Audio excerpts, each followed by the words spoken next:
बच्चों, क्या हालचाल? पढ़ाई वढ़ाई एकदम जोर शोर से चल रही होगी, है कि नहीं? चलो, तो लास्ट लेक्चर में हमने क्या पढ़ाई की भाई? लास्ट लेक्चर में हमने ओम्स लॉ समझा। तो आज हम रेजिस्टर के बारे में समझेंगे। रेजिस्टर क्या होता है, रेजिस्टेंस किसे कहते हैं, और कुछ रेजिस्टेंस की न्यूमेरिकल्स भी करेंगे। ठीक है, तो शुरुआत करते हैं, है ना, लेक्चर की। अगर आपको याद हो तो हम लोग ने लास्ट लेक्चर में ओम्स लॉ पढ़ा था, है कि नहीं? ओम्स लॉ मैंने बताया था आपको, वो एक साइंटिस्ट थे जिन्होंने एक फॉर्मूला दिया था। फॉर्मूला क्या था अगर आपको याद हो? V is equal to I R, है ना? कहां से आता है फॉर्मूला? कुछ मैथ्स लगाकर, और एक हमने ग्राफ भी समझा था, है कि नहीं? हमने ग्राफ समझा था। ग्राफ क्या था भाई? Delta V is equal to I. और जब भी ohm delta V versus I का ग्राफ प्लॉट करते थे, जब भी ohm delta V versus I का ग्राफ, डेल्टा V क्या होता है बच्चा? पोटेंशियल डिफरेंस, एंड आई क्या होता है बच्चा? आई होता है करंट। तो जब भी ओम पोटेंशियल डिफरेंस वर्सेस करंट का ग्राफ प्लॉट करते थे, तो वो देखते थे कि हमेशा एक स्ट्रेट लाइन आती थी, है ना? हमेशा एक स्ट्रेट लाइन आती थी। और अगर आपको याद हो तो मैंने बताया था बच्चा, जब भी एक स्ट्रेट लाइन ग्राफ होता है, तो स्ट्रेट लाइन ग्राफ के लिए एक स्ट्रेट लाइन इक्वेशन होता है, स्ट्रेट लाइन इक्वेशन। और ये स्ट्रेट लाइन इक्वेशन क्या होता है? y is equal to mx plus c, है ना? y पे वो रखो जो y एक्सिस पे क्या है? डेल्टा v, है ना? m क्या होता है? m होता है इस ग्राफ का स्लोप, है कि नहीं? राइट। x क्या होता है? x होता है जो x एक्सिस पर है, x एक्सिस पे क्या है? करंट। अच्छा, c क्या होता है? c होता है y इंटरसेप्ट। y इंटरसेप्ट का मतलब क्या होता है भाई? ये लाइन y को कहां से काट रही है? तो ये जो स्ट्रेट लाइन है, ये y को कहां से काट रही है? यहां पर क्या होगा? 0,0, है ना? तो ये स्ट्रेट लाइन y को कहां से काट रही है? 0 से, इसके लिए y इंटरसेप्ट क्या हो जाएगा? 0। तो delta v is equals to slope is equals to, right, delta v is equals to slope into i, है ना? और फ्यूचर में ओम ने बोला कि इस ग्राफ का जो स्लोप है, वही क्या है? वही रेजिस्टेंस है कि नहीं? वही क्या है? रेजिस्टेंस है। और रेजिस्टेंस के लिए क्या रिप्रेजेंट किया गया उन्होंने? R, है ना? R सिंबल दिया था कि R क्या है? R है रेजिस्टेंस। अच्छा, रेजिस्टेंस का कोई ऐसा यूनिट है?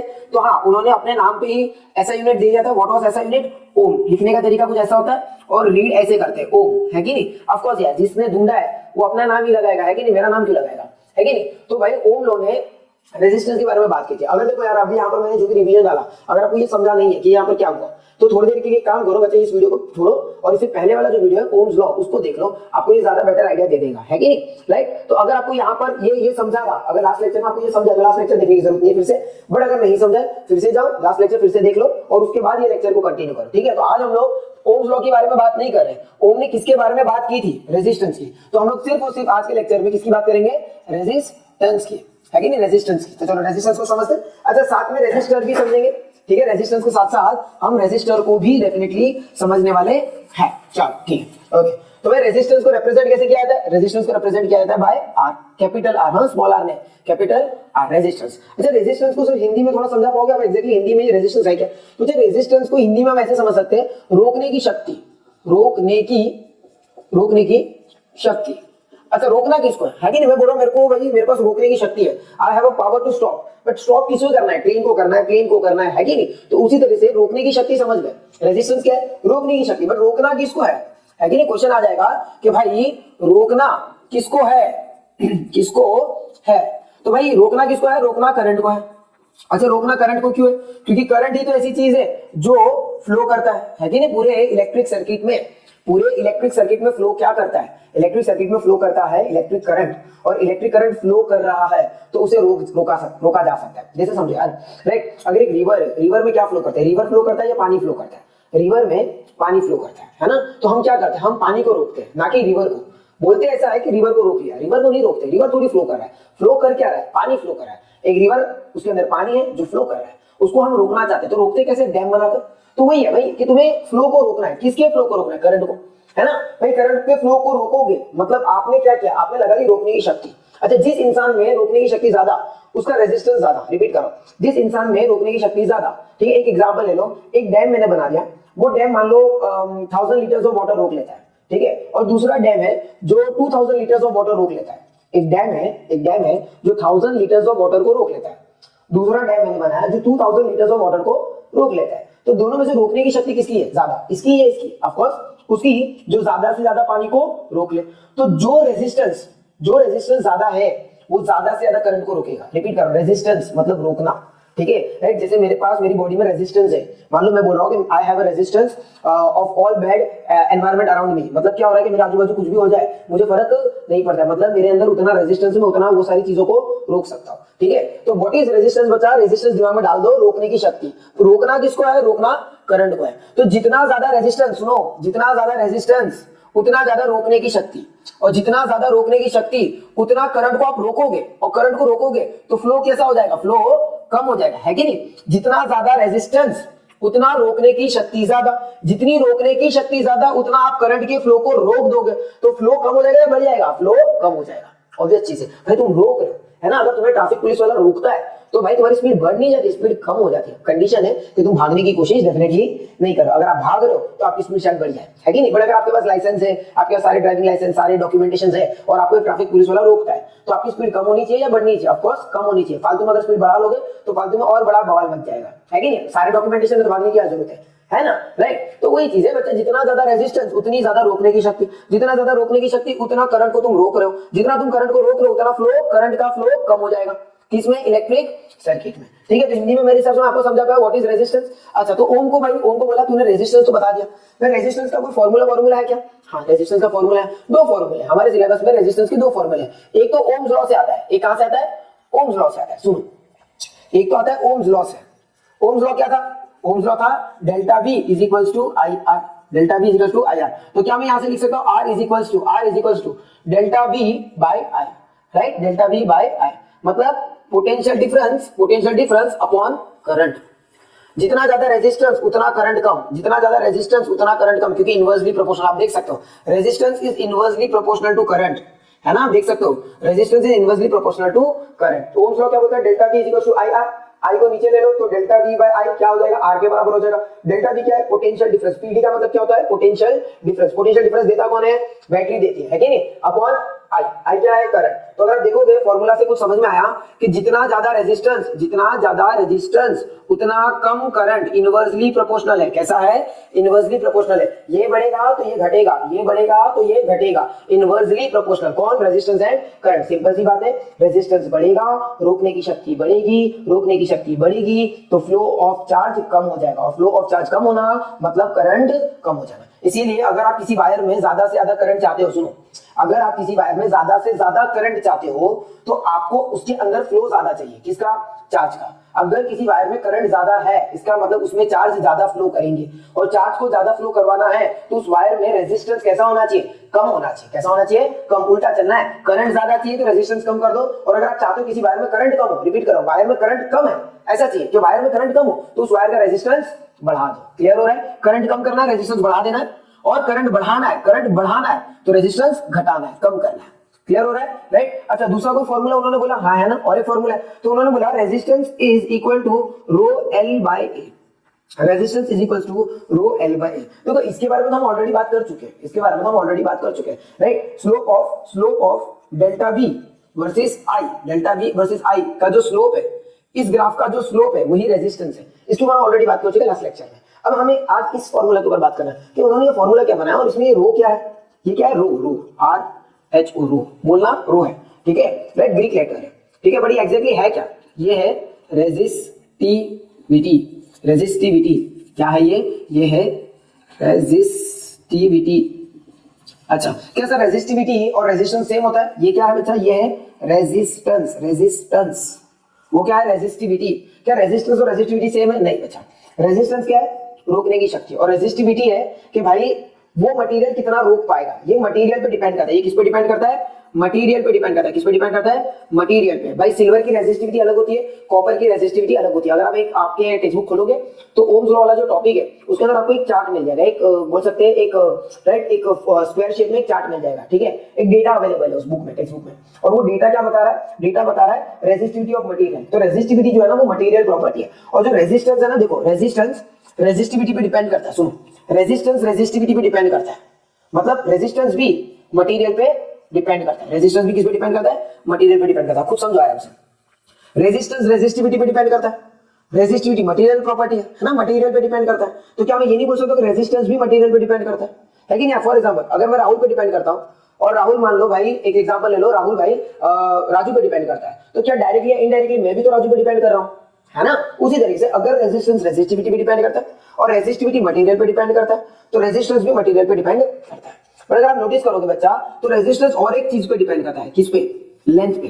किस पे डिपेंड करता है, लेंथ पे, कि वायर की लंबाई क्या है, लेंथ ऑफ वायर, वायर की लंबाई क्या है, और दूसरा ये क्या है, ये क्या नीचे, ये area of cross section of wire, area of cross section of wire. मतलब अगर आप नोटिस करोगे तो रेजिस्टेंस और दो चीजों पे डिपेंड करता है, रेजिस्टिविटी भी तो डिपेंड करता है, ये नो डाउट, रेजिस्टेंस और दो चीजों पे डिपेंड करता है, एक तो है लेंथ ऑफ वायर और साथ में area of cross section of wire. मतलब कहीं ना कहीं वायर की लंबाई, सुनो, कहीं ना कहीं वायर की लंबाई पे डिपेंड करता है, क्या, लेंथ ऑफ वायर, लंबाई क्या है उसकी, है कि नहीं, वायर की लंबाई कितनी है, और दूसरा एरिया क्या है, उसका थिकनेस क्या है, वो जाड़ा है पतला वायर है, वायर जाड़ा है या वायर पतला है, थिकनेस ऑफ वायर पे डिपेंड करता है। ठीक है, इसके लिए बोलते हैं कि रेजिस्टेंस सिर्फ मटेरियल प्रॉपर्टी नहीं है, रेजिस्टेंस लेंथ पे भी डिपेंड करता है, एरिया पे भी डिपेंड करता है, इसीलिए बोला जाता है कि रेजिस्टेंस मटेरियल पे तो डिपेंड करता ही है, साथ में वायर के डायमेंशन पे भी डिपेंड करता है। डायमेंशन का मतलब सर, अच्छा वही डायमेंशन का मतलब है भाई आप मोटे हो, पतले हो, लंबे हो, चौड़े हो, कैसे, है ना, उसको डायमेंशन कहते हैं। जैसे फॉर एग्जांपल मेरे को अगर कोई मेरा हाइट पूछ ले तो हाइट क्या हो गया, मेरा डायमेंशन। अगर कोई मेरा वेट पूछ ले तो वेट कहीं ना कहीं एक काइंड ऑफ मेरा डायमेंशन हो गया। उसी तरह से एक वायर का डायमेंशन क्या होता है, उसका लंबाई क्या है और उसका थिकनेस क्या है, वायर लंबा कितना है और वो कितना जाड़ा है, कितना थिक है, राइट, थिकनेस समझते हो राइट, ये है ना थिकनेस, तो वायर कितना थिक है वो भी डिपेंड करता है, थिकनेस है ना, तो वो डायमेंशन हो गया। इसके लिए एक चीज लिखी रहती है, बुक में लिखा रहता है, सुनो बुक में लिखा रहेगा, resistance depends on two things, resistance depends on two things. पहला तो मटेरियल है ना, मटेरियल पे डिपेंड करता है, साथ में किस पे डिपेंड करता है, डायमेंशन पे डिपेंड करता है, किस पे डिपेंड करता है, डायमेंशन पे। डायमेंशन में क्या क्या आएगा, लेंथ और एरिया आएगा, क्या आएगा, लेंथ और एरिया आएगा। साथ में मटेरियल, मतलब मटेरियल पे क्या चीज डिपेंड करती है, मटेरियल पे डिपेंड करता है रेजिस्टिविटी, रेजिस्टिविटी का मतलब रो।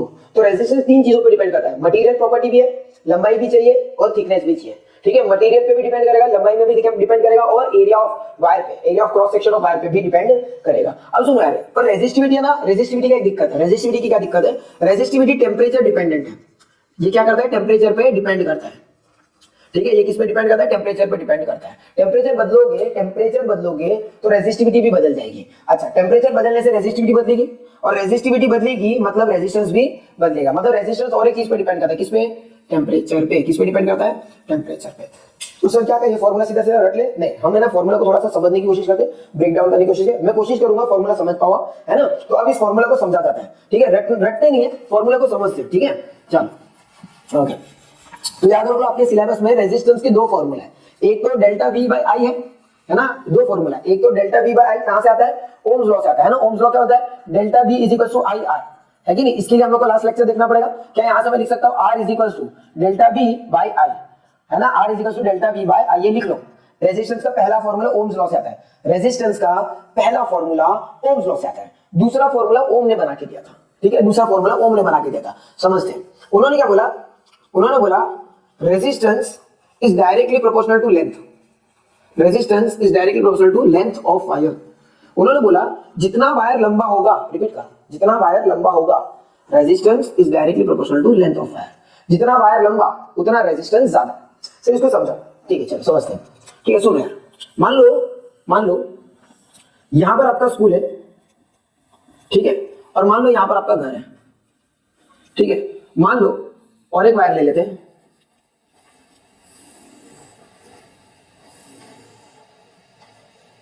ठीक है, मान लो यहां पर आपके फ्रेंड का स्कूल है, क्योंकि आपका फ्रेंड आपके साथ पढ़ता है, ठीक है, और आपके फ्रेंड का घर यहां पर है कहीं। तो सर ये क्या है, ये रोड है, ऐसे इमेजिन कर लो, ये क्या है, रोड है, ठीक है, ये क्या मैंने बनाया, रोड, ठीक है। अच्छा, अब थोड़ी देर के लिए समझो कि इलेक्ट्रॉन कौन, इलेक्ट्रॉन आप हो, इलेक्ट्रॉन कौन है, आप, ठीक है, आप इलेक्ट्रॉन हो, ऐसे थोड़ी देर के लिए समझ लो कि आप इलेक्ट्रॉन हो, ठीक है, आप कौन हो, इलेक्ट्रॉन हो, ओके, ठीक है। दूसरा और एक चीज समझ लो, रेजिस्टेंस है एक ट्रैफिक पुलिस वाला,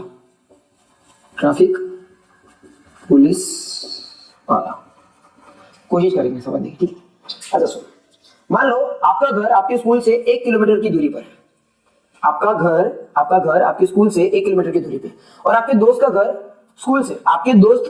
स्कूल से मान लो 50 किलोमीटर की दूरी पर है, ठीक है, और आपकी एज है मान लो 15।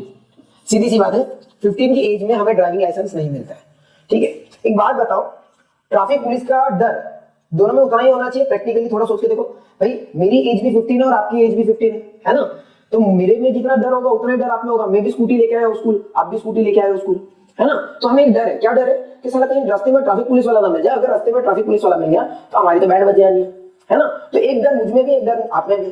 पर आपका घर बगल में और मेरा घर बहुत दूर है, तो यार ट्रैफिक पुलिस वाला मिलने की प्रोबेबिलिटी सबसे ज्यादा क्या है, आपके वाले केस में या मेरे वाले केस में। मान लो ये आपकी लिए बात कर रहा हूँ, ठीक है, ये आपके लिए और ये मेरी बात कर रहा हूँ, मैं भाविन लिख लेता हूँ यहाँ पर, है ना, मेरा नाम भाविन है इसके लिए मैंने भाविन लिख दिया, ठीक है। ये मान लो इलेक्ट्रॉन है जो कि आप हो, ये इलेक्ट्रॉन मान लो मैं हूं, एक इलेक्ट्रॉन आप हो, एक इलेक्ट्रॉन मैं हूं।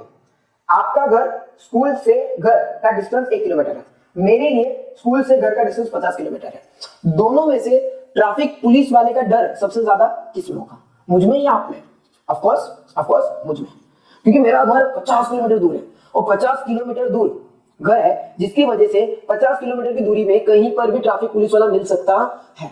बट 1 किलोमीटर की दूरी में थोड़े से चांसेस कम हो जाते हैं। आपको सिर्फ 1 किलोमीटर ट्रेवल करना है, मुझे 49 किलोमीटर ट्रेवल करना है कि नहीं। तो मुझे डर है, डर किस बात का है कि यार 49 किलोमीटर मुझे एक्स्ट्रा ट्रेवल करना है, शायद उस दौरान अगर कोई ट्रैफिक पुलिस वाला मिल गया तो मेरी तो हालत खराब हो जाएगी, वो मुझे रोक देगा, मतलब रुक जा और लाइसेंस दिखाओ, मेरे पास लाइसेंस नहीं है। तो ऑब्वियस चीज है, बच्चा सुनो, रेजिस्टेंस कौन है, ट्रैफिक पुलिस वाला, है ना। तो जितना डिस्टेंस ज्यादा, सुनो जितना डिस्टेंस ज्यादा उतना ट्रैफिक पुलिस वाला मिलने का प्रोबेबिलिटी ज्यादा होगा।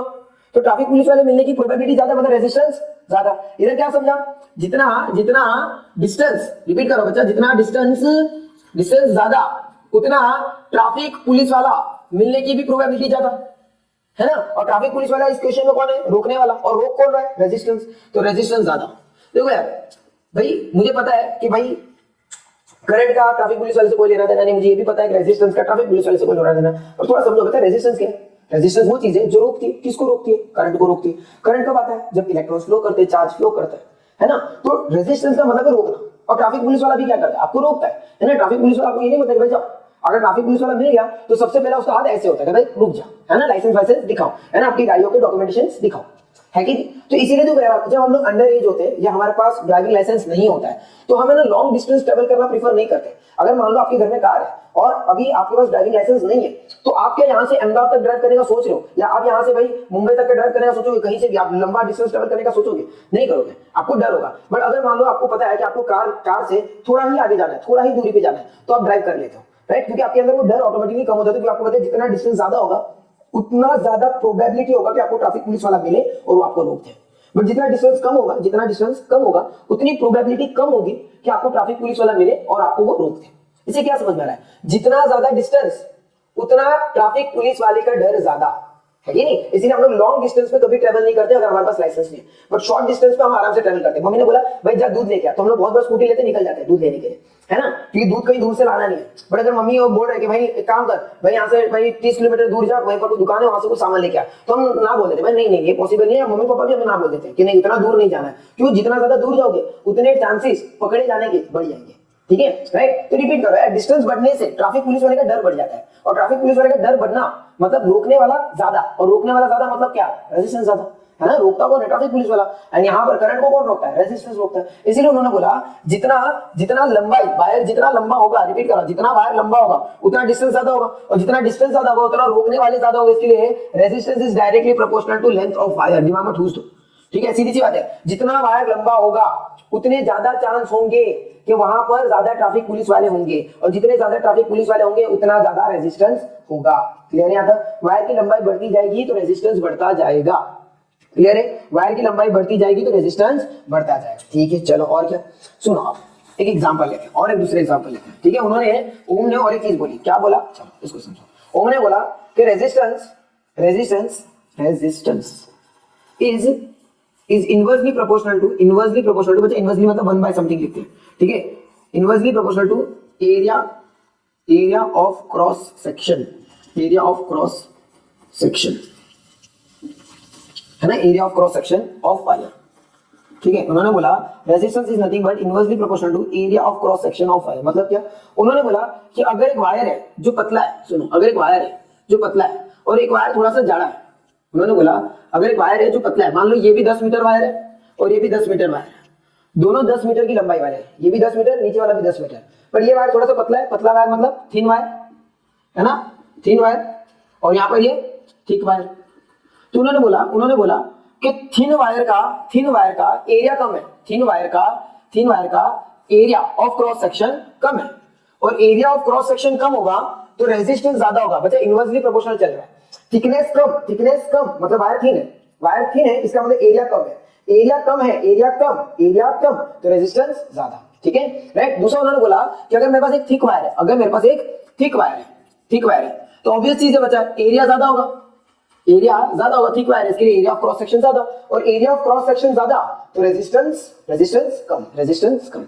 अब एक कुछ समझे, देखो भाई अगर आपका यहाँ पर स्कूल है, ठीक है, कोशिश करना फिर से समझने के लिए, और यहाँ पर आपका घर है, इमेजिन कर लो, ठीक है, यहाँ पर आपका स्कूल है, ठीक है, स्कूल है, और यहाँ पर आपका घर है। मान लो आपका स्कूल से घर 1 किलोमीटर दूरी पर है, ठीक है भाई। दूसरा एग्जांपल ले लो कि आपका स्कूल से घर 1 किलोमीटर की दूरी पर है, तो इस बार डिस्टेंस तो बराबर हो गया भाई। आपका भी स्कूल 1 किलोमीटर दूर है घर से, मेरा भी स्कूल 1 किलोमीटर दूर है घर से, है ना, दोनों का डिस्टेंस तो सेम है। बट आप जिस रास्ते से आते हो वो रास्ता बहुत पतला है, एक बहुत पतली सी गली से आते हो, ठीक है, बहुत पतला रास्ता है, मतलब समझो वन लेन हाईवे टाइप या एक सिंगल लेन है, ठीक है, एक सिंगल लेन है ना।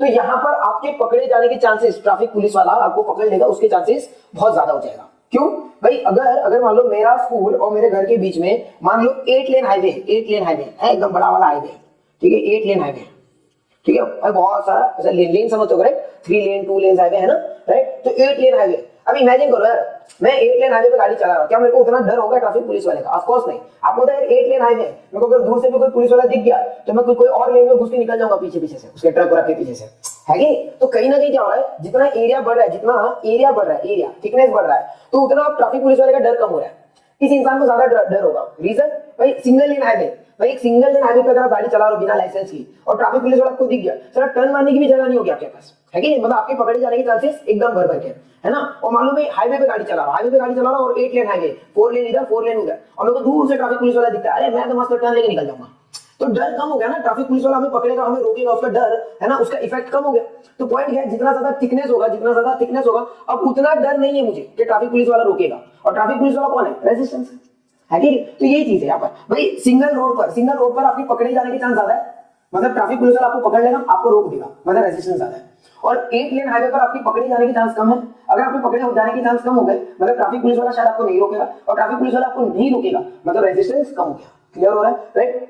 जिसको ये एग्जांपल नहीं समझ में आया, मतलब सिंपल भाषा में वायर जितना लंबा होगा उतना रेजिस्टेंस ज्यादा होगा, और वायर जितना ज्यादा होगा, जितना मोटा होगा, जितना थिक होगा, उतना रेजिस्टेंस कम होगा। रिपीट कर रहा हूं, वायर जितना लंबा उतना रेजिस्टेंस ज्यादा, वायर जितना छोटा या लेंथ में कम होगा उतना रेजिस्टेंस भाई, राइट, उतना रेजिस्टेंस कम। वायर की लंबाई बढ़ाओगे रेजिस्टेंस बढ़ेगा, वायर की लंबाई बढ़ाओगे रेजिस्टेंस बढ़ेगा, वायर की लंबाई घटाओगे रेजिस्टेंस कम होगा, डायरेक्टली प्रोपोर्शनल। ठीक है, अगर वायर पतला है तो रेजिस्टेंस ज्यादा है, वायर पतला है तो रेजिस्टेंस ज्यादा है, वायर मोटा है तो रेजिस्टेंस कम है, इनवर्सली प्रोपोर्शनल। थिकनेस बढ़ेगा तो रेजिस्टेंस घटेगा, थिकनेस बढ़ेगा तो रेजिस्टेंस घटेगा, मतलब क्या? Inversely proportional. क्लियर हो रहा है यहां तक? देखो अगर आप नोटिस करोगे, मैं आपको एक एग्जांपल देता हूं जो कि आप शायद रिलेट कर पाओ, कोशिश करते हैं। देखो यार भाई, मैं जब 10th में था या मैं जब 9th में था, तो उस टाइम पर है ना फास्ट चार्जिंग नाम का कोई कंसेप्ट नहीं होता था, उस टाइम पर फास्ट चार्जिंग नाम का कोई कंसेप्ट नहीं था। ठीक है भाई, मोबाइल की बैटरी बहुत छोटी होती है, और मुझे अभी भी याद है कि आपके पेरेंट्स को पूछ सकते हो, ठीक है, जब ओल्ड टाइम्स में जो चार्जर आते थे ना, उसके वायर इतने लंबे होते थे, पूछोगे चार्जर लगाया उस कॉर्नर में, इमेजिन करो यहाँ पर मैंने चार्जर लगाया, उसका वायर इतना लंबा होता था ना कि मैं यहाँ पर पकड़ के भी बैठकर मस्त बढ़िया से सेटिंग वेटिंग करनी होती है तो मैं कर लेता, इतना वायर लंबा होता था, है ना। चार्जिंग केबल की बात कर रहा हूँ कि आज के दिन में चार्जिंग केबल इतने बड़े आते हैं नहीं आते। रीजन क्या समझो, देखो भाई, अगर क्योंकि उस जमाने में फास्ट चार्जिंग नहीं था, अब वो फास्ट चार्जिंग आ गया। सुनो, अगर मुझे किसी भी मोबाइल को फास्ट चार्ज करना है, सुनना समझ जाओगे मेरे हिसाब से, अगर किसी भी मोबाइल को फास्ट चार्ज करना है, क्या करना है? फास्ट चार्ज करना है, तो भाई जल्दी से जल्दी चार्ज कब होगा? उसमें जब करंट का फ्लो ज्यादा होगा या करंट का फ्लो कम होगा? थोड़ा खुद बताओ, है ना। अगर मुझे अपना मोबाइल फास्ट चार्ज करना है, धड़ाधड़ चार्ज करना है, फटाक से चार्ज करना है, तो करंट ज्यादा आना चाहिए मेरे मोबाइल के अंदर या करंट कम आना चाहिए? करंट ज्यादा आना चाहिए, है कि नहीं? करंट का फ्लो ज्यादा होना चाहिए। अगर मुझे फास्ट चार्ज करना है तो करंट का फ्लो कैसा होना चाहिए? करंट का फ्लो ज्यादा होना चाहिए। अच्छा, करंट का फ्लो ज्यादा होना चाहिए, मतलब रेजिस्टेंस कैसा होना चाहिए? रेजिस्टेंस कैसा होना चाहिए? रेजिस्टेंस कम होना चाहिए। रेजिस्टेंस कैसा होना चाहिए? कम होना चाहिए। सीधी सी बात है, जितना रेजिस्टेंस ज्यादा उतना वो करंट को रोकेगा, करंट को रोकेगा तो करंट का फ्लो कम हो जाएगा। हमें करंट का फ्लो कम नहीं करना है, हमें करंट का फ्लो बढ़ाना है। समझो, मुझे मेरा मोबाइल जल्दी से चार्ज करवाना है, फास्ट चार्ज करवाना है, फास्ट चार्ज करवाना है मतलब करंट का फ्लो बढ़ाना है, और करंट का फ्लो बढ़ाना है मतलब रेजिस्टेंस कम करना है कि ना। हमने यहाँ पर पढ़ा था, यहाँ पर क्या पढ़ा, resistance is inversely proportional to current. Current को बढ़ाना है तो रेजिस्टेंस घटाना है, तो रेजिस्टेंस घटाना है। ठीक है, चलो यहां तक समझ गए। अच्छा, रेजिस्टेंस घटाने के लिए आज के दिन में क्या किया उन्होंने, वायर को ना छोटा कर दिया। पहले हमारे टाइम पर या भाई आपके पेरेंट्स के टाइम पर वायर बहुत लंबे आते थे, बहुत लंबे आते थे। आज के दिन में क्या चार्जिंग केबल इतने लंबे होते नहीं होते, मतलब लेंथ ऑफ वायर कम की या बढ़ा दी, लेंथ ऑफ वायर कम कर दी। लेंथ ऑफ वायर आज के दिन में क्या है, कम होगी ना, लेंथ ऑफ वायर कम होगी भाई, क्योंकि लेंथ ऑफ वायर कम करने से रेजिस्टेंस भी कम होता है, क्योंकि डायरेक्टली प्रोपोर्शनल है। लेंथ ऑफ वायर कम हुआ, रेजिस्टेंस भी कम हुआ, रेजिस्टेंस कम हुआ, इसके लिए करंट बढ़ा तो फास्ट चार्जिंग होने लगी। ठीक है। अच्छा, ओल्ड टाइम के जो वायर्स होते थे ना, वो बहुत पतले आते थे, बहुत थिन आते थे, लंबे होते थे और बहुत पतले होते थे, इसलिए हम लोग क्या करते थे, हम लोग उस चार्जर के अगल बगल ऐसे करके बांध देते थे, एकदम बढ़िया से चार्जर के अगल बगल ऐसे रैप कर देते थे। ठीक है। आज के दिन अगर आपको पता है कि अगर आप अपने केबल को, अपने चार्जिंग केबल को इस तरीके से ऐसे करके रैप कर दो और उसको छोड़ दो, क्या वो ऐसे पड़ा रहेगा? नहीं पड़ा रहता है, वो खुल जाता है। वो खुल क्यों जाता है? क्योंकि आजकल के वायर कैसे आते हैं, जाड़े आते हैं, ठीक आते कि नहीं आते ना वायर। आजकल के वायर कैसे हो गए, ठीक हो गए, मतलब थिकनेस ऑफ वायर बढ़ गया। सुनो, थिकनेस ऑफ वायर बढ़ गया। रिपीट कर रहा हूं बच्चा, मेरे टाइम पर जब मोबाइल मार्केट में नए आए थे, राइट, मैं जब 8th 9th में था तब की बात कर रहा हूँ। ठीक है। उस टाइम पर मुझे अभी भी याद है कि हमारे जो चार्जर्स आते थे, उस चार्जर को यहाँ लगाओगे ना तो उसका वायर यहाँ तक आता था, उसका केबल चार्जिंग केबल इधर तक आता था। यहाँ पर खड़े रहकर भी हम चैटिंग कर सकते थे, इतने लंबे वायर आते थे। तो वायर लंबे होते थे पर पतले बहुत होते थे, बहुत पतले होते थे, इसलिए लोग चार्जर के अगल बगल इस तरह से रैप कर देते थे, ऐसे मतलब बढ़िया से एकदम रैप करके रख देते थे बैग में, कहीं ट्रैवल करना है तो। आज के दिन आप नोटिस करो कि केबल को इस तरह से रैप करना बहुत पॉसिबल नहीं हो रहा है, इजी नहीं होता है, राइट। केबल को ऐसे करो, है ना, उसको छोड़ दो, खुल जाता है। खुल क्यों जाता है? क्योंकि वायर जाड़ा हो गया, थिकनेस बढ़ गई है, पहले थिकनेस वायर नहीं थी, अब सुनो, थिकनेस बढ़ी है ना। एक वायर का मैं बोल रहा हूँ, वायर का आपने थिकनेस बढ़ा दिया, वायर का क्या किया, थिकनेस बढ़ा दिया, मतलब एरिया बढ़ गया मतलब रेजिस्टेंस कम हो गया, मतलब करंट का फ्लो बढ़ गया, मतलब मोबाइल अब कैसा चार्ज होगा, फास्ट चार्ज। इसके लिए देखो, नेक्स्ट टाइम जब भी आप मार्केट में जाओ, ठीक है, एक एडवाइस है, देखो थोड़ा साइंस को अपने लाइफ में इस्तेमाल करो।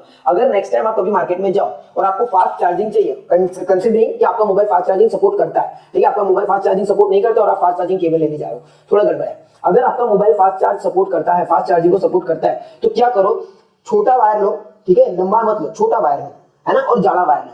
वायर छोटा होगा और जाड़ा होगा, रिपीट करो, वायर छोटा होगा और जाड़ा होगा तो रेजिस्टेंस बहुत कम होगा, और रेजिस्टेंस कम होगा तो करंट का फ्लो ज्यादा होगा, और करंट का फ्लो ज्यादा होगा तो आपका मोबाइल फटाक से चार्ज हो जाएगा। इसके लिए लंबे वायर नहीं लेने के, छोटे वायर लेने के। इसलिए आपने देखा होगा बच्चा, पावर बैंक, जब आप पावर बैंक खरीदते हो या किसी के पास पावर बैंक आपने देखा होगा, तो पावर बैंक के साथ जब चार्जर तो देते नहीं है, पर आपने नोटिस किया होगा पावर बैंक के साथ एडेप्टर्स तो नहीं आते हैं, बट केबल आता है। आपने कभी नोटिस किया वो केबल इतने छोटे आते हैं?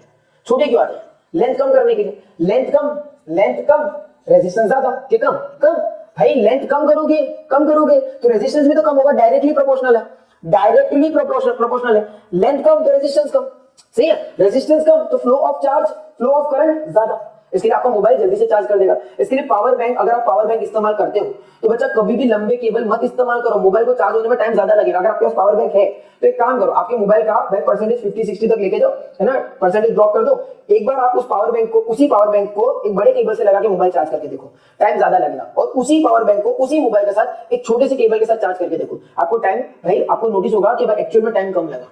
इसके लिए जब भी आप पावर बैंक इस्तेमाल करते हो, कोशिश करो केबल जितना छोटा होगा उतना बढ़िया, लेंथ कम रखो, लेंथ बढ़ाओ मत, कम करो, जितना लेंथ कम उतना मोबाइल फास्ट चार्ज होगा। मेरे हिसाब से ये कंसेप्ट समझा होगा, राइट। वही कंसेप्ट को उन्होंने, ओम्स ने उस जमाने में समझ लिया था, ठीक है। भाई फास्ट चार्जिंग तो आज का कंसेप्ट है, बट ओम ने कब का समझ लिया इस चीज को? उन्होंने बोला कि resistance is directly proportional to length and inversely proportional to area. Resistance is directly proportional to length and inversely proportional to area. और जब प्रोपोर्शनलिटी हटती है, बच्चा याद रखो, फिजिक्स में जब प्रोपोर्शनलिटी हटती है तो एक कांस्टेंट आता है, एक कांस्टेंट इंट्रोड्यूस होता है, और उन्होंने इस कांस्टेंट को क्या डाला, प्रोपोर्शनलिटी हटाकर इक्वल टू लिया, और इक्वल टू के बाद यहां पर क्या आ गया, रेजिस्टिविटी। क्या आ गया? रेजिस्टिविटी क्या है? कांस्टेंट है। कहां पर डिपेंड करता है? मटेरियल पे डिपेंड करता है, मटेरियल की प्रॉपर्टी है, L/A। इसके लिए फाइनल फॉर्मूला क्या बन गया? Resistance equal to rho L by A, resistance equal to rho L by A। देखो होप सो मैं आपको समझा पाया, है ना, राइट। ओम्स लॉ की मदद से भी आप समझ सकते थे। एक फॉर्मूला ये है, एक फॉर्मूला ये है। देखो अगर आपको ये फॉर्मूला डायरेक्टली रखना है, डायरेक्टली रखो, आपको डायरेक्टली रखना, डायरेक्टली रखो, कोई दिक्कत नहीं, बट इतना समझ लो बच्चा, कभी कोई क्वेश्चन आता है कि लेंथ ऑफ वायर कम करने से क्या रेजिस्टेंस बढ़ेगा घटेगा, है ना, तो याद रखो लेंथ कम करने से रेजिस्टेंस भी कम हो जाएगा, डायरेक्टली है, ठीक है, लेंथ कम रेजिस्टेंस कम, लेंथ ज्यादा रेजिस्टेंस ज्यादा। अच्छा थिकनेस का क्या उल्टा, थिकनेस का उल्टा, वायर थिक रेजिस्टेंस कम, वायर थिक रेजिस्टेंस कम, वायर थिन रेजिस्टेंस ज्यादा, उल्टा चलना, ठीक है। तो एरिया के साथ उल्टा है, इनवर्सली प्रोपोर्शनल, और लेंथ के साथ डायरेक्टली प्रोपोर्शनल, और जब प्रोपोर्शनलिटी हटाई और इक्वल टू लाया तो कांस्टेंट आएगा, कांस्टेंट क्या है, रेजिस्टिविटी। तो चलो फटाक से रिवीजन डाल देते है ना, फटाक से ये रिवीजन डाल देते इसको, चलो बढ़िया, ठीक है। ये एकदम बढ़िया से भाई फास्ट चार्जिंग वाला कंसेप्ट समझ लो यार, बहुत काम आएगा लाइफ में। कभी भी आप केबल लेने जाओ ना तो यार छोटे केबल्स लो, है ना, और जाड़े केबल्स लो। बच्चा बहुत बार क्या होता है ना, मैं आपको अपने लाइफ का एक इंसिडेंट बता देता हूँ। भाई मैं एक बार केबल लेने गया मार्केट में, और मुझे एक फास्ट चार्जिंग केबल चाहिए था। मैं गया और उसने बोला कि देखो वायर इतना जाड़ा है, बढ़िया काम करेगा, ठीक है। मैं बोला वायर तो जाड़ा था, बट वो कोई पता नहीं अजीबोगरीब कोई तो ब्रांड थी, उसका केबल था, और मेरे को थोड़े ट्रस्ट इश्यूज तो थे, ठीक है। तो मैं घर पे आया और मैंने ट्राई करके देखा और फास्ट चार्ज नहीं हो रहा था, मोबाइल फास्ट चार्ज नहीं हो रहा था। तो मैं समझ गया भाई इसमें कुछ तो गोचा है, भाई कुछ तो गड़बड़ है। मैंने क्या किया, मेरा ऐसे भी वायर काम तो है नहीं, कुछ काम का है नहीं, मेरे को दूसरा तो वायर लेना ही है। तो मैंने उस वायर को खोल दिया। मैंने क्या नोटिस किया पता है, वायर एक्चुअल में बहुत जाड़ा था, बाहर से देखने पे वायर बहुत जाड़ा था, पर ऑलमोस्ट वायर में ऑलमोस्ट जो केबल था, मेटेलिक केबल वो बहुत पतला था, मेटेलिक केबल बहुत पतला था। बस उसके अगल बगल रबर की कोटिंग, जो रबर की कोटिंग होती है ना, वो इतनी जाड़ी बना दी थी ना कि देखने में लग रहा था कि वायर क्या ही जाड़ा वायर है, एकदम क्या ही थिकनेस है, क्या ही चार्ज करेगा, क्या ही फास्ट चार्जिंग होगी, नहीं हो रहा था। रीजन अंदर क्या कहता है, अंदर उन्होंने गोची कर दिया, अंदर उन्होंने एकदम पतला सा वायर लगा दिया, ठीक है ना। तो भाई इसीलिए जब भी आप केबल खरीदते हो ना बच्चा, देखो मोबाइल बड़ा महंगा है और केबल बड़ा सस्ता है, तो जब भी आप केबल खरीदने जाते हो ना, तो यार चाइनीज ब्रांड या आलतू फालतू ब्रांड मत खरीदो भाई, थोड़ा सा पैसा खर्च कर लो और एक ट्रस्टेड ब्रांड खरीद लो। इधर बच्चा एक बड़ा ब्रांड है, ट्रस्टेड ब्रांड है, वो ऐसे फालतूगिरी नहीं करेगा। वो क्या करेगा, केबल जा रहा है, नो डाउट, मैं बता रहा हूं, बाहर से देखने में ऐसा लग रहा है अरे क्या ही केबल है, कितना जाड़ा केबल है, अंदर ही पतला सा वायर जा रहा है। और केबल जाड़ा होना ज्यादा जरूरी नहीं है, वायर कैसा है, अंदर का वायर का थिकनेस क्या है ना, केबल का थिकनेस नहीं चाहिए, वायर का थिकनेस चाहिए हमें, क्योंकि करंट कहां से फ्लो करेगा, वायर से फ्लो करेगा, रबर में से थोड़ी फ्लो करेगा, रबर तो इंसुलेटिंग मटेरियल है कि नहीं। इसलिए जब भी आप मार्केट से केबल खरीदो, कोशिश करो छोटे लेंथ का केबल खरीदो, थोड़े जाड़े केबल खरीदो, और ट्रस्टेड ब्रांड का भी खरीदो, है ना भाई। इतने महंगे मोबाइल है और इतने पैसे 200 रुपए बचाने के चक्कर में हमारे मोबाइल को हम खराब कर देते हैं, ठीक है। ऐसे जैसे वो वायर मुझे किसी काम नहीं आया, मेरे को उसको तो फेंकना ही पड़ा, है ना। इसलिए कभी मत खरीदो, मेरे से एक बार गलती हो चुकी है, आप भी ये गलती को दोहराना मत, ठीक है। तब मेरे को ये सब नहीं पता था, उतना मुझे नहीं आ गया था, मैं बहुत पहले की बात कर रहा हूँ, ठीक है। तो मैं इतना नहीं समझ पा रहा था उस टाइम, मैंने साइंस भी नहीं लगाया था, मैं गया मार्केट में, उसने बोला बढ़िया, मैं लेके आ गया, है कि नहीं। अब आप समझ चुके हो, तो नेक्स्ट टाइम भाई मैंने जो एडवाइस दी उसको डेफिनेटली फॉलो करना, नहीं करोगे तो कोई बात नहीं, मजे करते रहो जिंदगी में, है कि नहीं। चलो अच्छा, फॉर्मूला क्या था, resistance is equals to resistivity, फिर लेंथ अपॉन एरिया, है कि नहीं। Resistance is equals to resistivity, length upon area, है कि नहीं, राइट। ये क्या है, रिपीट करते हैं, ये क्या है, रेजिस्टिविटी। अच्छा रेजिस्टिविटी क्या होती है, रेजिस्टिविटी मटेरियल प्रॉपर्टी, क्या है, मटेरियल प्रॉपर्टी। अच्छा मटेरियल प्रॉपर्टी क्या ये टेम्परेचर पे डिपेंड करता है, yes it is temperature dependent, ये टेम्परेचर पे डिपेंड करता है। ये क्या है, एल मतलब क्या, एल होता है लेंथ ऑफ वायर जितना लंबा होगा उतना रेजिस्टेंस ज्यादा होगा और उतना करंट कम होगा, फ्लो ऑफ करंट कम हो जाएगा। और ये क्या है, area of cross section of wire, कि वायर का थिकनेस कितना है, जितना वायर थिक उतना एरिया ऑफ क्रॉस सेक्शन ज्यादा, जितना एरिया ऑफ क्रॉस सेक्शन ज्यादा उतना रेजिस्टेंस कम, करंट ज्यादा, ठीक है, राइट। दिस इज रेजिस्टेंस, ये इसका स्क्रीनशॉट ले लो फटाक से, है ना भाई। R is equal to rho L by A, ठीक है। अच्छा चलो, अब ना क्या हमें रेजिस्टेंस का यूनिट पता है, किन्होंने बताया था रेजिस्टेंस के बारे में, ओम ने। तो इन्होंने क्या दिया था, इसका यूनिट क्या दिया था, ओम, है ना। लिखते कैसे, पर ऐसे लिखते क्या, लेटर्स में लिखते हैं, नहीं कैसे लिखते, ऐसे लिखते, है कि नहीं। अच्छा लेंथ का यूनिट पता है आपको, हाँ पता है, मीटर, है ना। लंबाई का ऐसा यूनिट क्या, लंबाई का मीटर, किलोमीटर भी चलता है, सेंटीमीटर भी चलता है, बट बच्चा जब ऐसा यूनिट की बात करते हैं तो मीटर, ठीक है। बच्चा एरिया क्या होता है, लेंथ इंटू ब्रेथ, है ना। अगर एक स्क्वायर का एरिया में पूछता तो क्या बोलते हैं, लेंथ इंटू ब्रेथ, है ना भाई। या फिर रेक्टेंगल का area length into breadth, square का ए स्क्वायर, है कि नहीं। जो भी है लंबाई, लेंथ, एरिया क्या चाहिए, लेंथ इंटू ब्रेथ। अच्छा लेंथ मतलब लंबाई, ब्रेथ मतलब भी लंबाई को किस में मेजर करते हैं, मीटर में। ब्रेथ को किस में मेजर करोगे, मीटर में। तो मीटर इंटू मीटर क्या हो जाएगा, मीटर स्क्वायर। इसके लिए एरिया का यूनिट क्या होता है बच्चा, मीटर स्क्वायर, ठीक है, एरिया का यूनिट होता है मीटर स्क्वायर। अब बोलो सर ये सब क्यों लिखा, सुनो, क्या मैं लिख सकता हूँ रेजिस्टिविटी इज इक्वल टू ये इधर चला गया ये नीचे आ गया, सुनो ये इधर चला गया ये नीचे आ गया, resistivity is nothing but resistance ये इधर चला गया इनटू एरिया ये नीचे आ गया मतलब एल। रेजिस्टेंस का यूनिट क्या बच्चा, ओम। एरिया का यूनिट क्या, अभी निकाला, एरिया का यूनिट मीटर स्क्वायर, और लेंथ का यूनिट क्या होता है, लंबाई का यूनिट क्या होता है मीटर, तो नीचे आ गया मीटर। देखो मीटर स्क्वायर से मीटर गया, तो रेजिस्टिविटी का यूनिट क्या है, रेजिस्टिविटी का यूनिट है ओम मीटर। क्या रेजिस्टिविटी मटेरियल प्रॉपर्टी है, हाँ। क्या मटेरियल पे डिपेंड करता है, हाँ। क्या टेम्परेचर पे डिपेंड करता है, हाँ।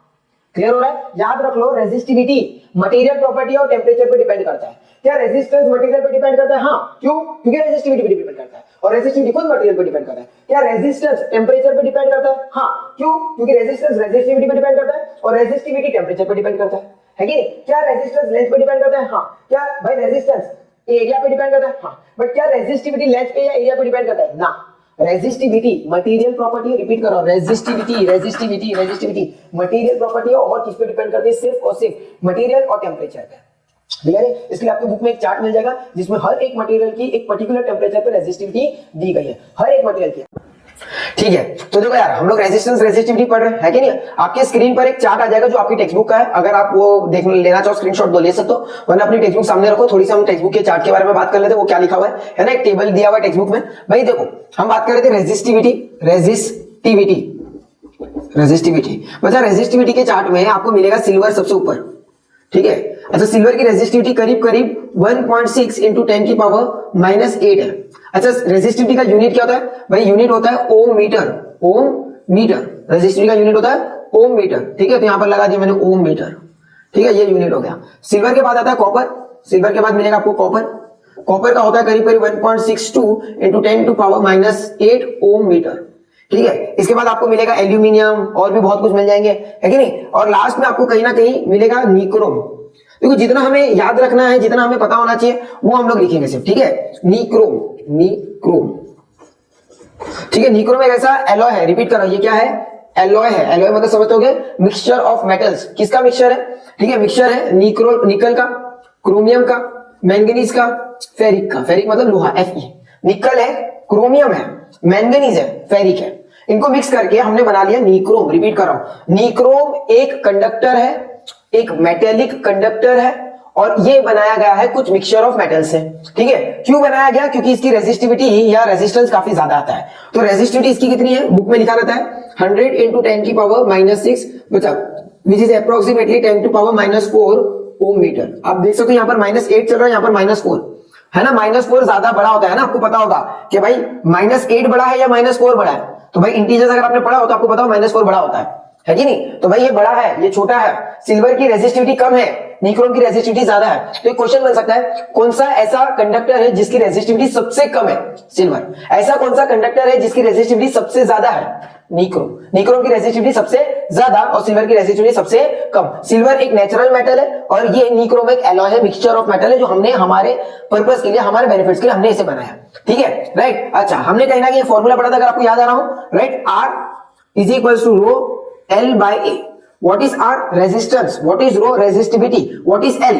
Length of wire. What is A? Area of cross section, है ना, ऑफ वायर। तो भाई क्या यहां से दिख रहा है, resistance is directly proportional to resistivity, मतलब जितनी ज्यादा रेजिस्टिविटी उतना ज्यादा रेजिस्टेंस। तो सिल्वर की रेजिस्टिविटी कम है, इसका मतलब रेजिस्टिविटी कम मतलब रेजिस्टेंस भी कम। इसके लिए सिल्वर लो रेजिस्टेंस दिखाता है, लो रेजिस्टेंस। अगर हम निक्रोम की बात करो बच्चा, निक्रोम की रेजिस्टेंस ज्यादा होगा क्योंकि रेजिस्टिविटी ज्यादा है। निक्रोम की रेजिस्टिविटी ज्यादा है मतलब रेजिस्टेंस भी ज्यादा है, मतलब निक्रोम दिखाएगा हाई रेजिस्टेंस। आपको पता है जितना ज्यादा रेजिस्टेंस उतना रोकने की शक्ति ज्यादा, मतलब करंट फ्लो कम। जितना कम रेजिस्टेंस उतना रोकने की शक्ति कम मतलब करंट का फ्लो ज्यादा। मतलब सिल्वर एक अच्छा कंडक्टर है और निक्रोम उतना अच्छा कंडक्टर नहीं है। मतलब सिल्वर बहुत आसानी से करंट को फ्लो करवाएगा और निक्रोम उतनी आसानी से करंट को फ्लो नहीं करवाएगा। पॉइंट क्या है ना यार, सिल्वर सबसे अच्छा वायर माना जाता, ठीक है, राइट। और हम लोग हमारे घर के सारे सर्किट को सिल्वर से रिप्लेस कर लेते हैं। हमारे घर में हर एक वायर सिल्वर से बनाया होता तो बहुत बेहतर होता, बट यार हमारे औकात के, हमारे बजट के बाहर चला जाएगा। सिल्वर बहुत कॉस्टली है, इसके लिए हमने सिल्वर के बाद दूसरा नेक्स्ट ऑप्शन क्या था, कॉपर। इसके लिए हमारे घर में कॉपर की वायरिंग की जाती है। अगर आपका बजट बहुत अच्छा होता तो आप सिल्वर की वायरिंग करते हैं, चलो ठीक है, बढ़िया चीज है। बट यार सिल्वर बहुत महंगा है और हम पूरे घर का भाई इलेक्ट्रिक सर्किट सिल्वर से रिप्लेस नहीं कर पाएंगे क्योंकि वो बहुत कॉस्टली है। इसलिए हम लोग का सबसे बेस्ट ऑप्शन क्या बच जाता है, कॉपर। और अगर आप नोटिस करोगे सिल्वर और कॉपर में बहुत ज्यादा फर्क नहीं है। बट हाँ, अगर आपको क्वेश्चन आता है भाई सबसे कम रेजिस्टेंस या सबसे कम रेजिस्टिविटी किसकी है, सिल्वर की। सबसे ज्यादा रेजिस्टेंस, सबसे ज्यादा रेजिस्टिविटी किसकी है, निक्रोम की। दूसरा क्वेश्चन आ सकता है सबसे ज्यादा करंट का फ्लो अच्छा कहां होगा, सिल्वर में। सबसे कम करंट का फ्लो कहां होगा, निक्रोम में, क्योंकि रेजिस्टेंस ज्यादा, रेजिस्टेंस ज्यादा, इसके लिए करंट का फ्लो कम। रेजिस्टेंस कम, रेजिस्टेंस कम, करंट का फ्लो ज्यादा। इधर तक ठीक है, राइट। अच्छा, अब क्या आपने सुना होगा, दो चीज सुनी होगी, कंडक्टर और इंसुलेटर, है कि नहीं। अच्छा, कंडक्टर क्या होता है, कंडक्टर जो अच्छे से कंडक्ट करते हैं, है ना। इंसुलेटर्स इलेक्ट्रिसिटी को कंडक्ट नहीं करते, जैसे रबड़ हो गया, वुड हो गया, लकड़ा, है ना, राइट। फिर प्लास्टिक हो गया, ये क्या है, ये कंडक्टर है या इंसुलेटर है, ऑफ कोर्स ये इंसुलेटर है। तो इंसुलेटर क्या होते हैं, इंसुलेटर वो होते हैं जिनकी रेजिस्टिविटी निक्रोम से भी ज्यादा है, जिनकी रेजिस्टिविटी निक्रोम से भी ज्यादा और काफी ज्यादा है। और रेजिस्टिविटी बहुत ज्यादा मतलब रेजिस्टेंस बहुत ज्यादा, रेजिस्टेंस बहुत ज्यादा मतलब रोकने की शक्ति बहुत ज्यादा, और रोकने की शक्ति बहुत ज्यादा इसका मतलब फ्लो ऑफ करंट बहुत कम, और करंट का फ्लो कम मतलब इलेक्ट्रिक सर्किट में करंट फ्लो ना के बराबर, ना के बराबर मतलब करंट फ्लो नहीं कर रहा है। इसके लिए प्लास्टिक, रबड़, वुड क्या है, एक इंसुलेटर। क्या है, इंसुलेटर। इंसुलेटर्स क्या होते हैं, इंसुलेटर्स वो होते हैं जो करंट को फ्लो नहीं होने देते। क्यों नहीं होने देते, क्योंकि उनका रेजिस्टेंस ज्यादा होता है। उनका रेजिस्टेंस ज्यादा क्यों होता है, क्योंकि उनकी रेजिस्टिविटी सबसे ज्यादा होती है। यहां तक ठीक है। तो चलो हम थोड़े से रेजिस्टेंस और रेजिस्टिविटी के कुछ न्यूमेरिकल्स कर लेते हैं, ठीक है। चलो तो न्यूमेरिकल्स किया जाए, है ना। बच्चा ये चार्ट में आप कॉपर का, सिल्वर का, निक्रोम का प्लीज याद कर लेना, ठीक है। कॉपर, सिल्वर और निक्रोम का। अच्छा, न्यूमेरिकल्स में जाने से पहले मैं आपको और एक चीज दिखाना चाहता हूं। बच्चा ये जो है हैलोजन बल्ब, अगर आपने कभी हैलोजन बल्ब देखे हो तो इसके अंदर एक फिलामेंट होता है। अगर आपने नोटिस किया हो तो इसके अंदर एक फिलामेंट होगा ऐसा। ये किसका बना हुआ रहता है, ये फिलामेंट जो होता है ये किसका बना होता है, बच्चा ये जो फिलामेंट होता है ये टंगस्टन का बना हुआ होता है। क्यों, क्योंकि टंगस्टन का रेजिस्टेंस ज्यादा है। सुनो, टंगस्टन एक ऐसा मटेरियल है जिसकी रेजिस्टिविटी बहुत ज्यादा है। रेजिस्टिविटी ज्यादा है मतलब रेजिस्टेंस ज्यादा है, मतलब टंगस्टन के अंदर रेजिस्टेंस ज्यादा है। दूसरा बच्चा, इसको स्प्रिंग के फॉर्म में क्यों रखा हुआ है, ऐसा स्पाइरल क्यों किया हुआ है, सीधा क्यों नहीं लगाते हैं। देखो स्पाइरल करने का फायदा क्या हुआ, स्पाइरल करने का फायदा ये हुआ कि लेंथ ऑफ वायर बढ़ गया, लेंथ ऑफ वायर बढ़ गया, है ना, लेंथ ऑफ वायर बढ़ गया। जैसे इसको समझने के लिए देखो भाई, मेरे पास एक स्प्रिंग टाइप मटेरियल है ना। देखो अब ये बहुत लंबा है, बहुत लंबा है, बट अगर इसको स्प्रिंग कर देते, स्प्रिंग के फॉर्म में लेके आते हैं तो उसको जगह कम लगती है ना। स्प्रिंग के फॉर्म में लेके आ गया तो जगह कम लग रही है, बट एक्चुअल में क्या बहुत छोटा है क्या, नहीं, काफी लंबा है। तो स्प्रिंग में किसी भी चीज को स्प्रिंग फॉर्म में लाने का एक फायदा होता है, उसको जगह कम से कम लगती है। तो बल्ब के अंदर हमें बहुत लंबा वायर लगाना था, समझो, बल्ब के अंदर हमें बहुत लंबा वायर लगाना था। क्यों, बाद में समझेंगे। लंबा वायर चाहिए था, और इतना लंबा वायर इसमें डाले कैसे, तो हमने इसको स्प्रिंग के फॉर्म में कन्वर्ट कर दिया। तो स्प्रिंग के फॉर्म में कन्वर्ट करने का फायदा क्या हुआ, लेंथ ऑफ वायर बढ़ गया, लेंथ ऑफ वायर बढ़ गया। चलो और क्या भाई, ये वायर जो होता है ना ये बहुत पतला होता है, थीन होता है। कैसा होता है, थीन वायर होता है, थीन वायर। देखो अब सुनो, लंबाई ज्यादा है, लंबाई ज्यादा है तो रेजिस्टेंस ज्यादा, रेजिस्टेंस ज्यादा। सर ऐसा क्यों, अरे हमने फॉर्मूला पढ़ा ना, R is equals to rho, R is equals to rho L by A। लंबाई बढ़ेगी तो रेजिस्टेंस बढ़ेगा। तो ये लंबा है, बहुत लंबा वायर है, स्प्रिंग के फॉर्म में रखा है ताकि वो कम से कम जगह ले, पर है लंबा, है ना। तो लेंथ ऑफ वायर ज्यादा, लेंथ ऑफ वायर ज्यादा तो रेजिस्टेंस ज्यादा। अच्छा ये पतला भी है, थीन है, एकदम पतला वायर होता है तो थीन है। बच्चा थीन वायर का मतलब क्या हो गया, एरिया कम या एरिया ज्यादा। भाई आपको पता है ना, अगर एक वायर थीन है, पतला है, एक वायर थीन है तो उसका एरिया कम होता है या ज्यादा होता है, एरिया कम होता है। ये थिक वायर, ये थीन वायर, तो थीन वायर का फायदा होता है एरिया कम। अच्छा एरिया कम, सुनो, एरिया कम, एरिया कम, एरिया कम तो रेजिस्टेंस ज्यादा, इनवर्सली प्रोपोर्शनल होते हैं। तो एरिया कम होने से क्या हुआ, रेजिस्टेंस फिर से बढ़ गया, रेजिस्टेंस फिर से बढ़ गया। और दूसरा बच्चा, इसमें एक ऐसा मटेरियल यूज किया जिसका नाम है टंगस्टन। क्या यूज किया जाता है, टंगस्टन। बच्चा टंगस्टन एक ऐसा मटेरियल है, टंगस्टन एक ऐसा मटेरियल है जिसकी रेजिस्टिविटी ज्यादा है। और रेजिस्टिविटी ज्यादा मतलब रेजिस्टेंस ज्यादा, मतलब फिर से रेजिस्टेंस ज्यादा। तो आप देखोगे बच्चा हैलोजन बल्ब में हमने हर वो चीज की है, हैलोजन बल्ब में हमने हर वो चीज की है जिससे रेजिस्टेंस बढ़ जाए। टंगस्टन ले लिया, सिल्वर की जगह पर टंगस्टन ले लिया, टंगस्टन की रेजिस्टिविटी ज्यादा, रेजिस्टेंस ज्यादा। भाई वायर को लंबा रखा, लेंथ ऑफ वायर बढ़ा दिया, लेंथ ऑफ वायर बढ़ने से रेजिस्टेंस बढ़ गया, है कि नहीं। और पतला कर दिया, पतला करने का फायदा क्या हुआ, वायर जब थिन हुआ तो एरिया ऑफ क्रॉस सेक्शन कम हो गया, एरिया ऑफ क्रॉस सेक्शन कम तो रेजिस्टेंस ज्यादा, तो रेजिस्टेंस ज्यादा। मतलब मैंने इसके अंदर भाई फिलामेंट बनाया इस तरीके से ताकि उसका रेजिस्टेंस बहुत ज्यादा हो, और रेजिस्टेंस ज्यादा होने की वजह से ये बहुत ज्यादा जल्दी गर्म होता है, और गर्म होने की वजह से हीट एनर्जी बनाता है, वो हीट एनर्जी को कन्वर्ट करता है लाइट एनर्जी में और पूरे और लाइट फैलाता है। तो यहां पर halogen bulb light energy produce करता है, बट लाइट एनर्जी कहां से लाता है? हीट एनर्जी की मदद से। और हीट एनर्जी कहां से आई? क्योंकि फिलामेंट गर्म हो रहा है, और फिलामेंट गर्म क्यों हो रहा है? क्योंकि उसका रेजिस्टेंस ज्यादा है। इसी चीज को जूल्स लॉ कहते हैं, जिसको हम लोग बाद में के लेक्चर में थोड़ा बेटर वे में समझेंगे, बट याद रखो ये बल्ब जूल्स लॉ पे काम करता है, इसमें रेजिस्टेंस ज्यादा है, रोकने की शक्ति ज्यादा है, इसलिए हीटिंग ज्यादा है, और हीटिंग ज्यादा होने की वजह से ये गर्म बहुत जल्दी होता है। इसको अगर आप ना 30 सेकंड के लिए भी चालू रखोगे ना, ये इतना गर्म हो जाता है ना कि इसको हाथ से पकड़ के निकालने में दिक्कत होती है। बट हमारे घर पे जो एलईडी बल्ब होते हैं, एलईडी बल्ब है ना, व्हाइट कलर के जो एलईडी बल्ब होते हैं, वो अगर आप 15 मिनट भी चालू कर लो और उसके बाद में निकालना चाहो ना तो निकाल सकते हो। ऑफकोर्स वो भी गर्म होता है, मैं ये नहीं बोल रहा वो गर्म नहीं होता है, इसके जितना नहीं होगा। क्लियर हो रहा है? क्योंकि इसका मेन काम ही है हीट बनाना और हीट की मदद से रोशनी फेंकना। ठीक है, राइट? इसको हम लोग नेक्स्ट लेक्चर में ज्यादा बेटर वे में समझेंगे जूल्स लॉ में, बट यहां पर समझा कि हमने हर वो चीज की जिससे रेजिस्टेंस बढ़ जाए, और रेजिस्टेंस बढ़ने से फायदा ये हुआ कि वहां पर हीटिंग बहुत ज्यादा हो रही थी। अच्छा चलो आगे समझते हैं, है ना? तो भाई न्यूमेरिकल्स कर लेते, मेरे हिसाब से रेजिस्टेंस समझ गया होगा आपको। अच्छा चलो न्यूमेरिकल्स किया जाए।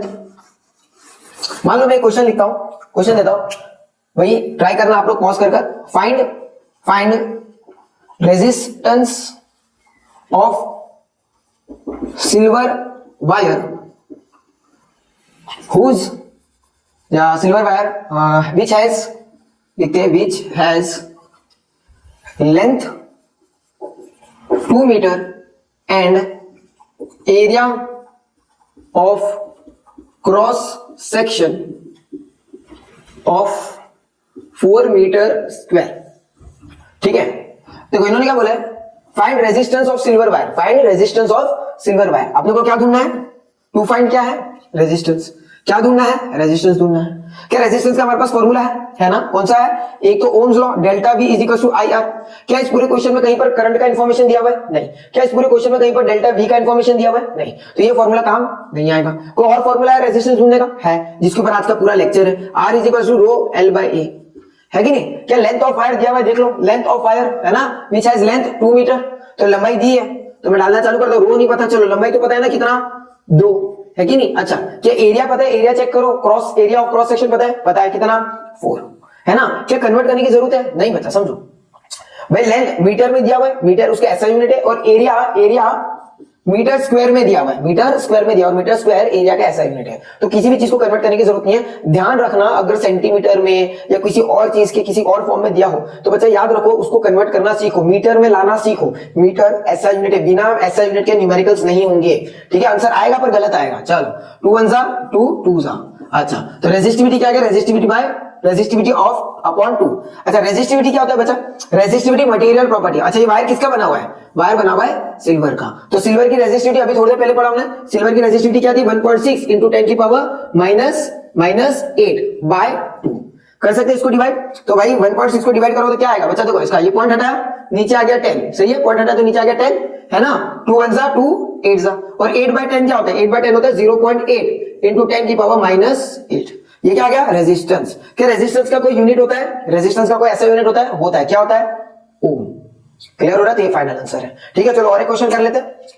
ठीक है, और एक क्वेश्चन किया जाए।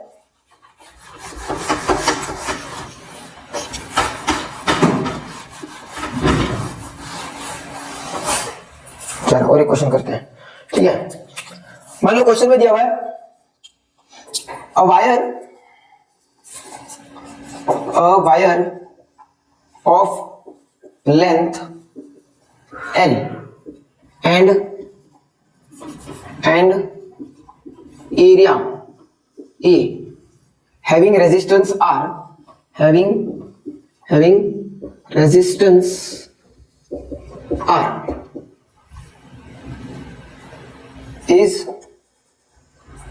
drawn into a wire of length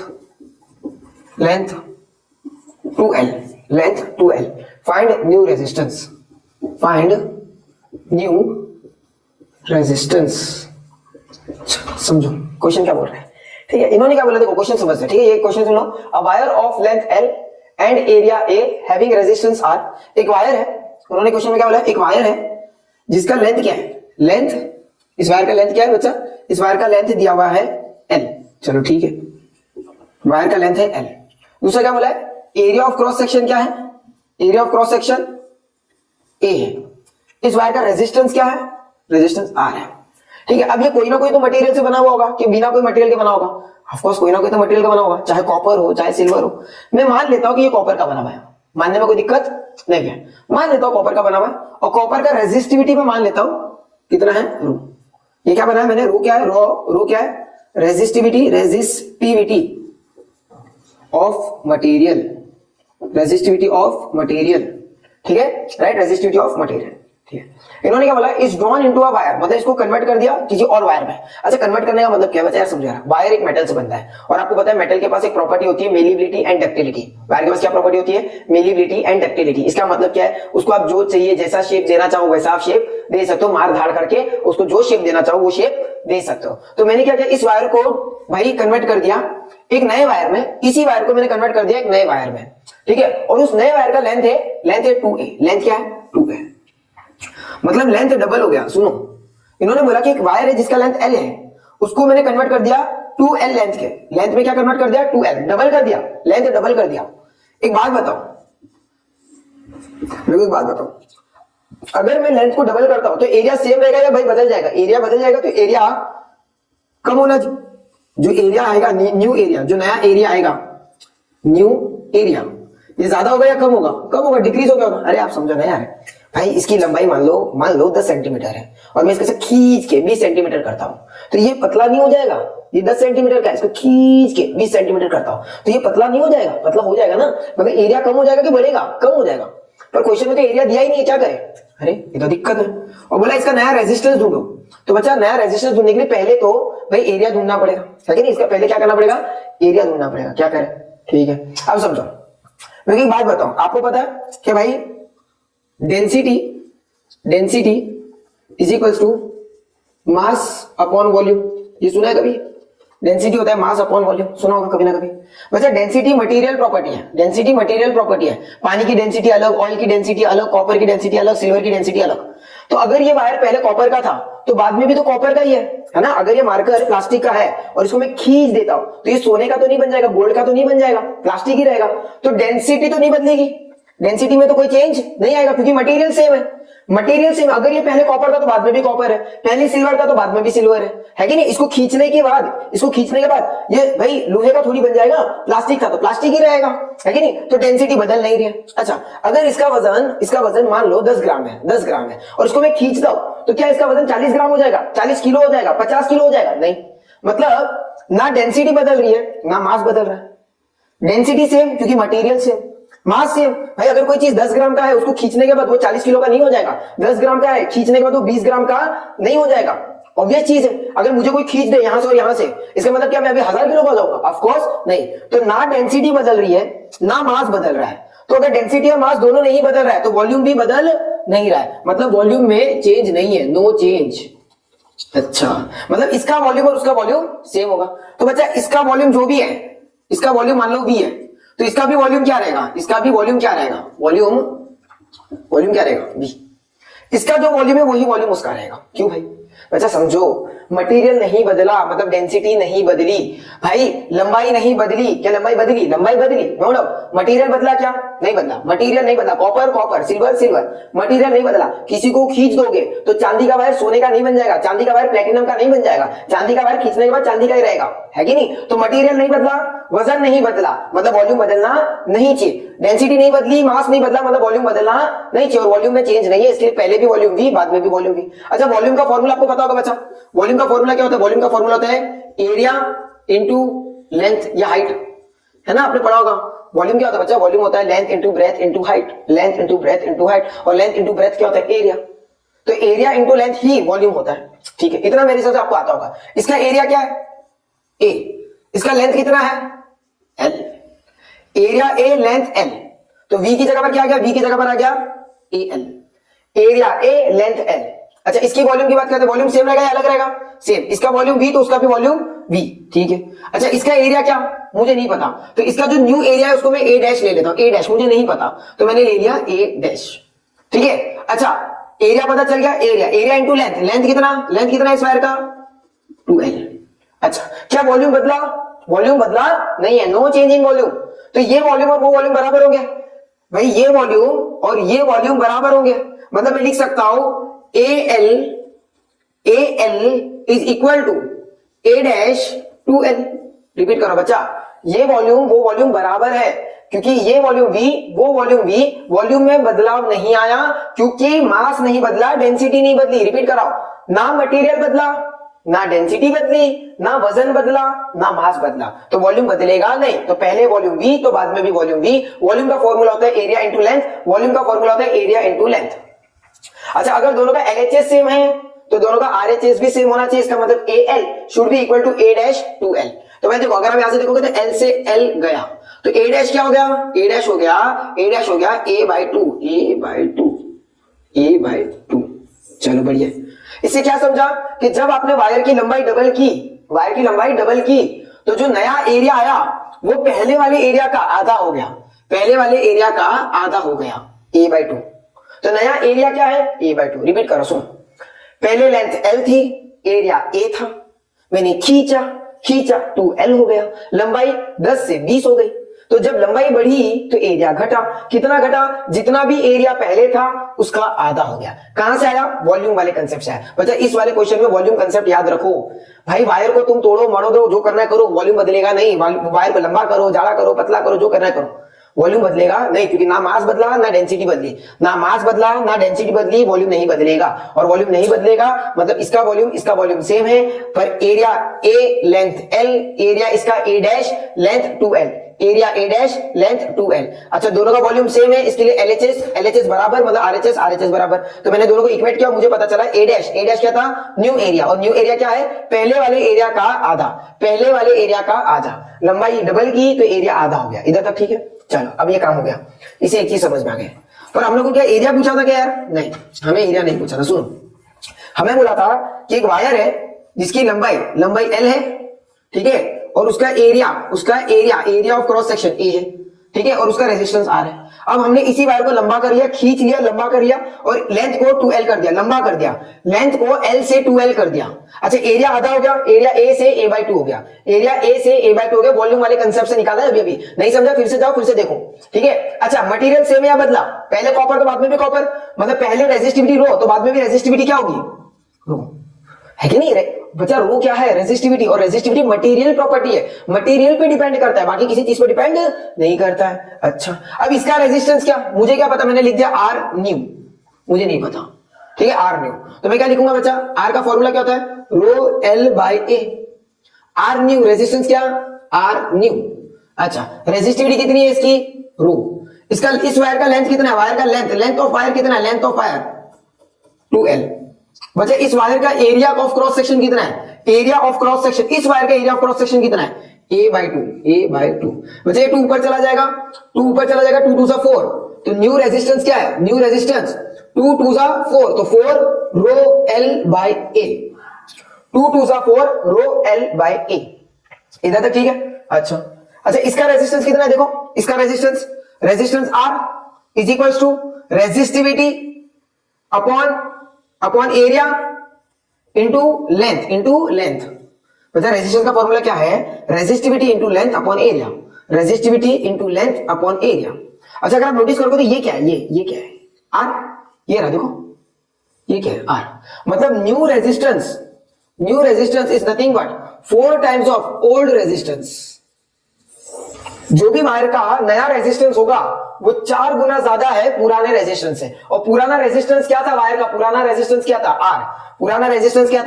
R था, तो नया रेजिस्टेंस कितना होगा, 4R। तो फाइंड न्यू रेजिस्टेंस, आंसर क्या है, 4R। क्लियर हो रहा है यहां तक, राइट बच्चा। मेरे हिसाब से क्वेश्चन समझा होगा। मैं आपको एक शॉर्टकट देता था इस क्वेश्चन को समझने के लिए, एक शॉर्टकट ले लो, ठीक है भाई। सुनो, ऐसे क्वेश्चन जो ना तो एक शॉर्टकट लगाया जा सकता है क्या, सुन, मैं आपको शॉर्टकट देता हूं। आप क्या करो ना, रेशियो से खेलो।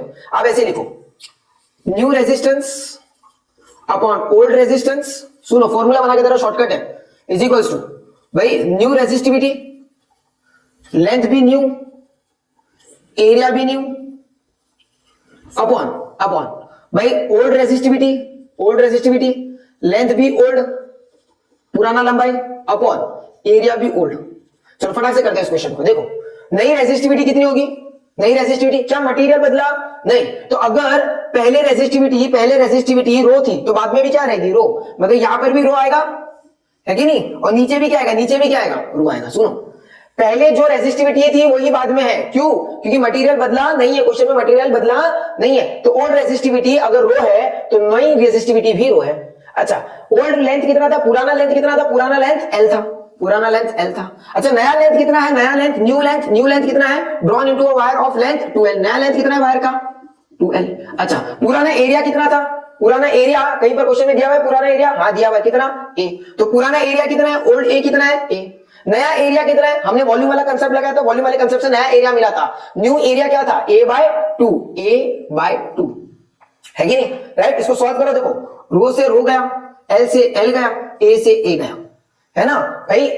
रिपीट करो, रो से रो गया, एल से एल गया, ए से ए गया। अब क्या क्या बचा देखो, new resistance upon old resistance. मतलब ओल्ड रेजिस्टेंस कितना? Having a resistance of R. पुराना रेजिस्टेंस कितना था? आर।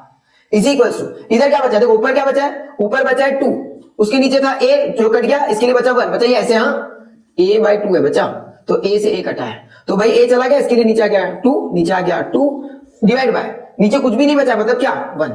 भाई ये 2 कहां चला जाएगा? ऊपर चला जाएगा। 2 ऊपर चला जाएगा तो क्या हो जाएगा? 4। एंड 4/1 क्या हो जाएगा? 4/1 4 हो जाएगा, है कि नहीं? तो न्यू रेजिस्टेंस क्या हो गया? न्यू रेजिस्टेंस हो गया 4R। ठीक है, बस ये शॉर्टकट याद रख लो बच्चा, ये शॉर्टकट याद रखो। और जब मटेरियल नहीं बदलता है ना तो रो से तो रो कट जाता है, दिमाग में डाल दो, रो से रो कट जाता है अगर मटेरियल नहीं बदला। बट हाँ बच्चा, लेंथ और एरिया बदलेगा, याद रखना। अगर वायर को तुमने लंबा किया है तो एरिया कम होना ही चाहिए, है ना? थोड़ा प्रैक्टिकल सोचो। वायर को खींचा है तो पतला भी होगा, वायर को दबा दिया, वायर की लेंथ छोटी कर दी, वायर की लंबाई कम कर दी, तो एरिया बढ़ जाना चाहिए। ठीक है, यहां तक बस इस चीज का ध्यान रख लो, ये फॉर्मूला याद रख लो भाई। जितने क्वेश्चंस ट्राई करोगे उतना अच्छा। ठीक है, तो अगले लेक्चर में हम लोग resistance in series and resistor in parallel को समझेंगे। Hope so you are doing good. चलो, best of luck, bye bye.